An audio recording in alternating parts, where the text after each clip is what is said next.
Já falei aqui em algum momento sobre como Freud foi atrás dessas instâncias no ser humano, no indivíduo, que faz com que ele pensa em, sei lá, mandar o chefe catar coquinho e fala, sim senhor, eu faço, né?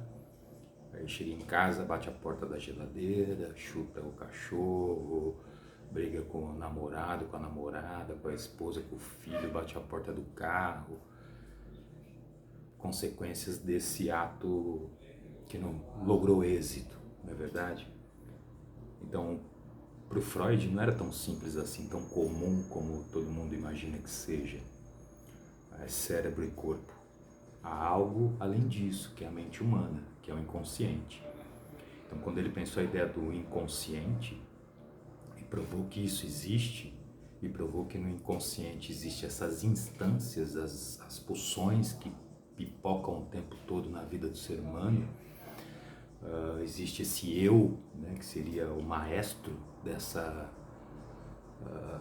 história toda que acontece, né, dessa banda, que um quer tocar pagode, o outro quer tocar música clássica, e aí tem que conjuminar essas ações. E tem o super-eu, né, que eu vou falar um pouco dele agora, que seria o terceiro poder nessa mente humana, que ele é herdado, assim como o isso, o id para alguns, e o super-eu, o super-ego, ele é herdado, ele é a herança, né, daquilo que a gente viu, ouviu, participou, né, teve como referências na família, líderes que a gente substituiu pelos pais, professores, médicos, né, todas essas pessoas que acabaram entrando na nossa vida como um substituto dos nossos pais. Tanto o pessoal mais progressista, democrático, como outros mais ditadores, né? Depende do que você buscou. E aí, o nome disso é o super-eu, né? Ele se dá a partir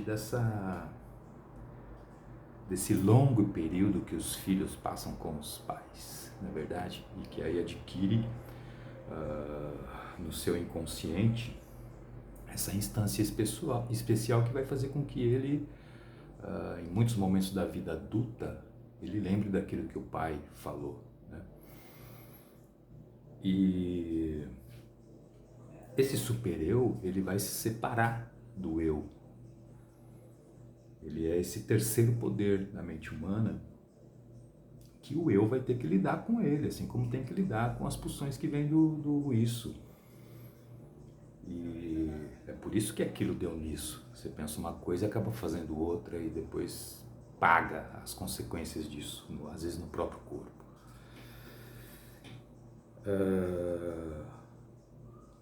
O Freud disse, né, ou diz, porque a palavra do Freud está viva até hoje, uma ação do eu é, portanto, correta se supre as exigências do isso, do super-eu e da realidade. Olha que difícil. Ou seja, se logra conciliar entre si as exigências dessas três instâncias.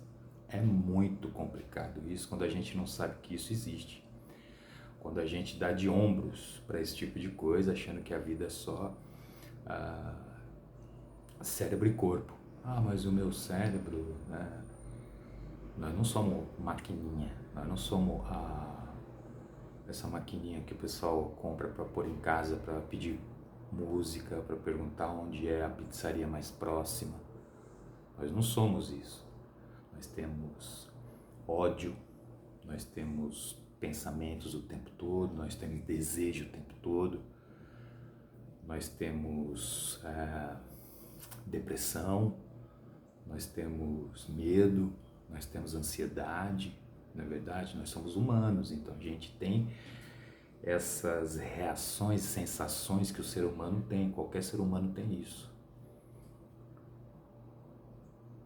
E aí, o isso e o super-eu, mesmo diante de todas essas diferenças que os dois têm, um deseja o tempo todo, pulsa o tempo todo e o outro barra, o tempo todo, impede o tempo todo, eles têm alguma coisa em comum, que são as influências do passado. O isso, as heranças dos pais, o super-eu, dos pais recebida de outras pessoas, e o eu, ele já é determinado diretamente pelo atual, pelo aqui e agora, não é verdade?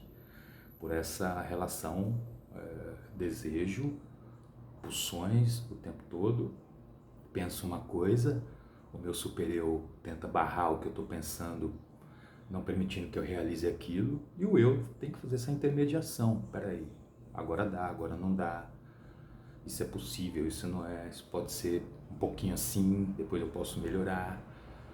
Então essa é a ideia do Freud em relação à mente humana, pelo menos no meu entendimento, certo? Obrigado e até uma próxima palavra sobre a psicanálise freudiana. Até mais, tchau.